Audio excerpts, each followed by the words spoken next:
Assalamualaikum warahmatullahi wabarakatuh. Selamat pagi anak-anak. Jumpa lagi sama Pak Septian di hari Selasa tanggal 11 Agustus tahun 2020. Gimana kabarnya anak-anak hari ini? Apakah anak-anak sehat semuanya?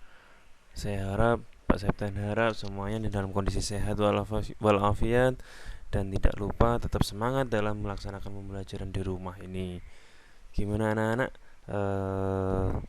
Apakah kalian semuanya merasakan kangen, pengen berkumpul dengan teman-teman? Sama begitu juga dengan Pak Septian yang sudah pengen bertemu dengan kalian untuk yang pertama kalinya di kelas 3 ya. Jadi Pak Septian pengen sekali segera bertemu dengan kalian. Maka dari itu tetap jaga kesehatan dan ikuti aturan pemerintah, anjuran pemerintah. Jangan keluar rumah biar semua pandemi ini segera berakhir dan kita juga segera berkumpul di sekolahan kita tercinta SDN Godangan 3. Baik anak-anak, pada hari ini Pak Septian ingin menjelaskan tentang materi atau melanjutkan materi kita, materi tema kita di tema 1 pertumbuhan dan perkembangan makhluk hidup. Nah, pada hari ini kita masih di pembelajaran di subtema 3 ya, perkembangan makhluk hidup, perkembangan hewan. Namun kali ini Pak Septian akan menjelaskan di pembelajaran 4 dan pembelajaran 5 ya. Hari ini Pak Septian langsung 2 pembelajaran supaya kita segera selesai materinya dan Pak Septian bisa segera mengevaluasi kerja kalian. Dan jangan lupa semua tugas yang Pak Septian berikan selama ini, Pak Septian akan, kalau selesai tema nanti, tema 1 selesai, Pak Septian akan minta semua tugasnya ya, semua tugasnya baik berupa yang di buku tulis maupun di LKS nanti dikumpulkan. Nanti Pak Septian minta untuk orang tua kalian mengumpulkan ke sekolahan ya, untuk Pak Septian evaluasi tugas-tugas kalian ya. Jadi saya harap kerjakan dengan baik dan kerjakan dengan secara sungguh-sungguh ya. Jika ada yang materi yang kurang jelas, silakan menghubungi Pak Septian, tanya ke Pak Septian secara langsung. Pak Septian akan siap menerima atau siap menjawab apa yang kalian keluhkan ya. Baik, langsung saja ke materinya, di materi pembelajaran 4 dan 5. Baik anak-anak, kita sudah belajar tentang mempelajari tentang pertumbuhan hewan. Kita juga sudah mempelajari perkembangbiakan hewan ya. Hewan berkembang biak dengan cara yang berbeda-beda ya. Setiap tahapan perkembangbiakan hewan juga berbeda-beda ya. Ingat, pertumbuhan dan perkembangan dan juga perkembangbiakan adalah salah satu atau beberapa ciri-ciri makhluk hidup ya. Dimana diantaranya hewan juga termasuk salah satu dari makhluk hidup ya anak-anak. Makanya hewan memiliki perkembangbiakan, mengalami perkembangbiakan dan mengalami pertumbuhan dan perkembangan ya. Pada hewan perkembangbiakan sudah kita pelajari kemarin bahwasanya ada hewan yang berkembang biak dengan cara bertelur dan juga ada yang dengan cara melahirkan ya. Jadi kalian juga sudah tahu hewan apa saja yang berkembang biak dengan cara bertelur, hewan apa saja yang sudah berkembang biak dengan cara melahirkan. Bahkan Pak Septian sudah memberikan kalian contoh untuk memudahkan kalian bahwasanya hewan yang berkembang biak dengan cara melahirkan, pasti hewan tersebut memiliki daun, telinga atau memiliki telinga anak-anak ya. Selanjutnya amati gambar di bawah ini ya. Nah, pada gambar tersebut terdapat ayam ya. Terdapat juga telur dan juga anak ayam. Di situ juga ada kupu-kupu ya. Nah, kemarin kita juga sudah mempelajari tentang proses perkembangbiakan atau daur hidupnya ayam. Nah, sekarang kita akan mempelajari tentang daur hidupnya kupu-kupu. Kalau kemarin daur hidup atau proses perkembangbiakan, tahapan perkembangbiakan ya. Daur hidup itu tahapan perkembangbiakan itu, daur hidup itu adalah tahapan perkembangbiakan. Jadi tahapan-tahapannya, kalau kemarin kita belajar pada ayam, ya, kita kemarin belajar pada ayam, dimulai dari telur, ya, dimulai dari telur, telur yang menetas menjadi anak ayam atau itik, ya. Telur yang dienggrammi menetas menjadi anak ayam atau itik dan tumbuh menjadi dewasa, menjadi ayam dewasa. Nah, itu adalah tahapan perkembangbiakan anak-anak. Nah, sekarang kita akan mempelajari tentang tahapan perkembangbiakan pada kupu-kupu. Nah, kalian tadi di gambar yang sebelumnya tadi sudah melihat kupu-kupu, ya anak-anak. Jadi kupu-kupu itu dimulai dari sebuah telur, ya. Hasilkan di ulat ini, ya, ulat yang ada di daun, ya. Bahkan ada juga beberapa ulat yang membuat kita kadang kalau menyentuhnya itu gatal. Makanya kadang kita itu hati-hati dan jangan mengantisipasi sekali supaya tidak terkena ulat itu, ya.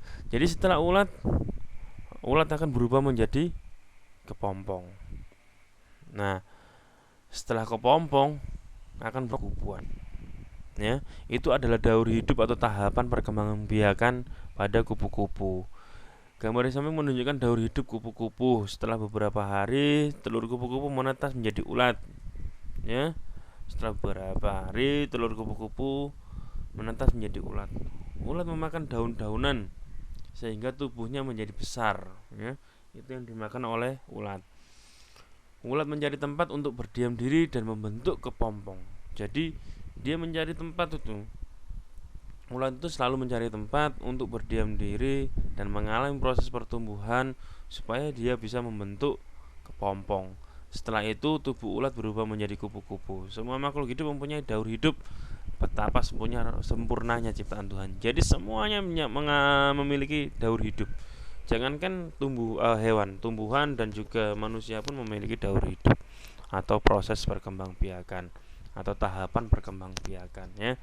Jadi kalau manusia seperti yang kita ketahui dari masih di dalam kandungan orang tua, contohnya kalian saja masih dalam kandungan orang tua, lahir menjadi balita yang sangat kecil, ya toh? Dilahirkan menjadi balita yang kecil, tumbuh dan berkembang menjadi anak-anak dan nanti pun akan berkembang menjadi dewasa, ya. Begitupun selanjutnya dan seterusnya, ya. Jadi sama semuanya, baik semua makhluk hidup itu mengalami yang namanya daur hidup atau tahapan perkembangbiakan, ya.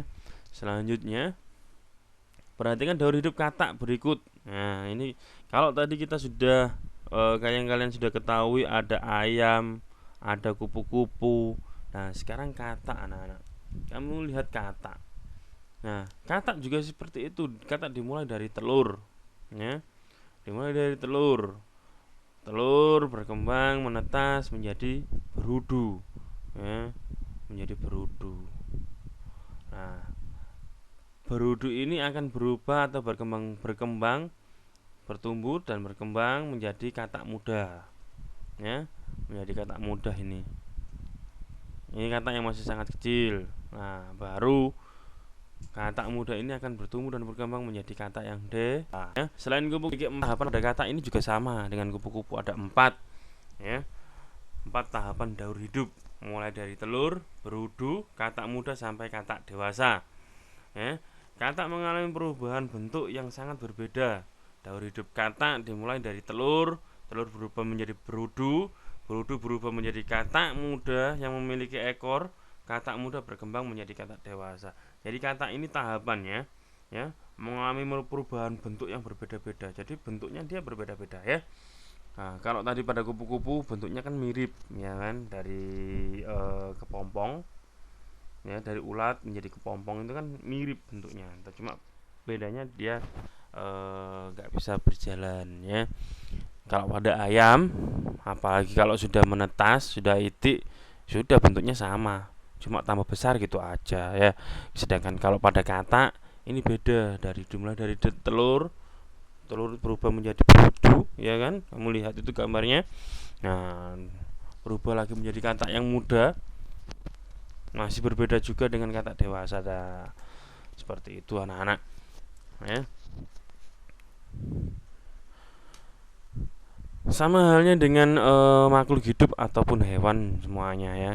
Pada pembelajaran 4 yang tadi kalian ada materi menirukan gerak pada kupu-kupu, menirukan gerak atau tahapan pertumbuhan atau tahapan perkembangbiakan pada kupu-kupu ya. Nah, di situ kalian bisa menirukan menjadi gerakan sebuah gerakan tari. Nah, ketika kita belajar menari, pasti kalian mempunyai seorang teman atau pasti ada berkelompok ya kan. Akhirnya kalian berteman dengan siapapun yang mungkin salah satu bagian dari teman kalian juga memiliki kemampuan yang berbeda dengan kalian. Jadi mungkin dia salah satunya menjadi anak yang nggak bisa atau gerakannya kaku atau mungkin nggak bisa mengikuti gerakan dengan cepat. Dengan cepat dalam artian cepat nangkep gerakannya, oh harusnya gerakannya seperti ini, harusnya seperti inilah. Mungkin teman kamu ada yang sulit untuk atau lama menangkapnya. Nah, kalian sebagai teman yang baik, kalian harus memberi saran dengan baik terhadap teman ya. Memberi saran dengan baik terhadap teman juga termasuk sikap menghargai teman. Itu adalah cara atau bagian dari sikapmu untuk menghargai temanmu ya. Kita harus memberikan saran yang baik jika melihat teman kita melakukan hal yang keliru ataupun ya tidak bisa mengikuti kemampuanmu, karena pada dasarnya setiap orang tuh memiliki kemampuan yang berbeda-beda ya anak-anak. Kita nggak bisa menyamakan kemampuan setiap anak ya, setiap orang itu nggak boleh disamakan karena setiap anak pasti memiliki kemampuan yang berbeda-beda ya.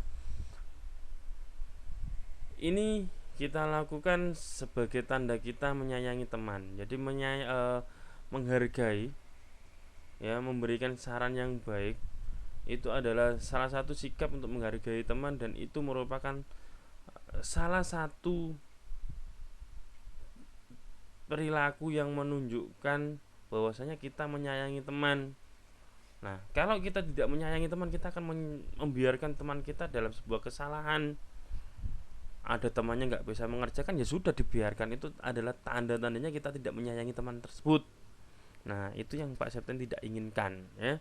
Jadi semua anak-anak kelas 3 harus menyayangi temannya. Semuanya sama saja, siapapun harus saling menyayangi sebagai teman ya, harus menghargai.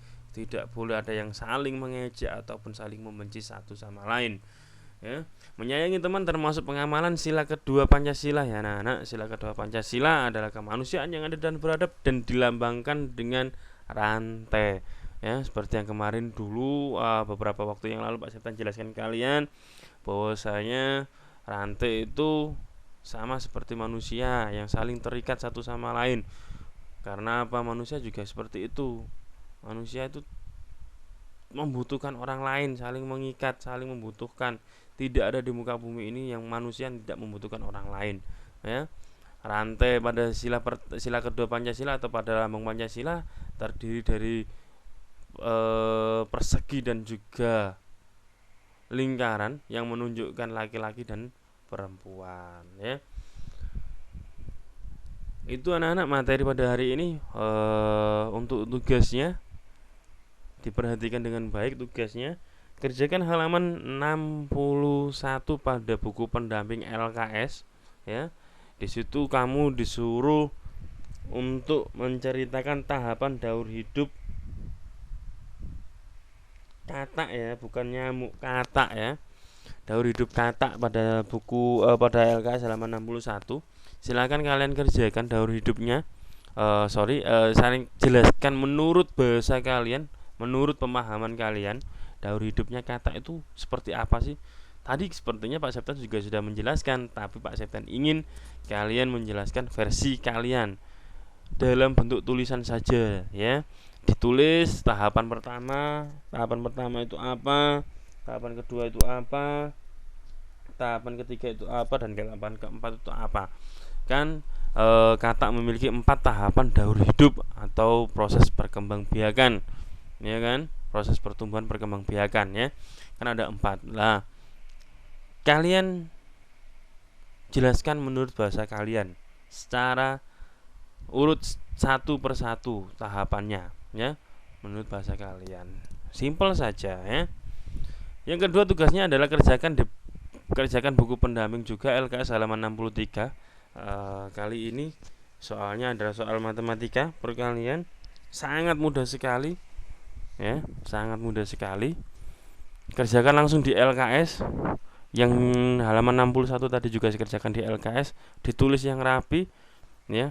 Untuk halaman 61 kerjakan pakai ballpoint, halaman 63 kerjakan pakai pensil ya. Baik, sampai di sini materi dari Pak Septian. Pak Septian mohon maaf apabila ada salah atau kurangnya Pak Septian dalam menjelaskan ke kalian. Silahkan menghubungi Pak Septian apabila ada materi atau penjelasan dari Pak Septian yang kurang jelas. Pak Septian akan terbuka. Selama Pak Septian memegang HP dan ada waktu luang, pasti Pak Septian akan segera merespon ya. Jadi tetap semangat dalam belajar ya. Jangan lupa di rumah saja, jangan keluar rumah. Kalaupun memang keluar rumah, jangan lupa menggunakan masker dan membawa hand sanitizer ya. Baik, sampai di sini materi Pak Septian. Pak Septian akhiri. Assalamualaikum warahmatullahi wabarakatuh. Selamat pagi anak-anak dan sampai jumpa.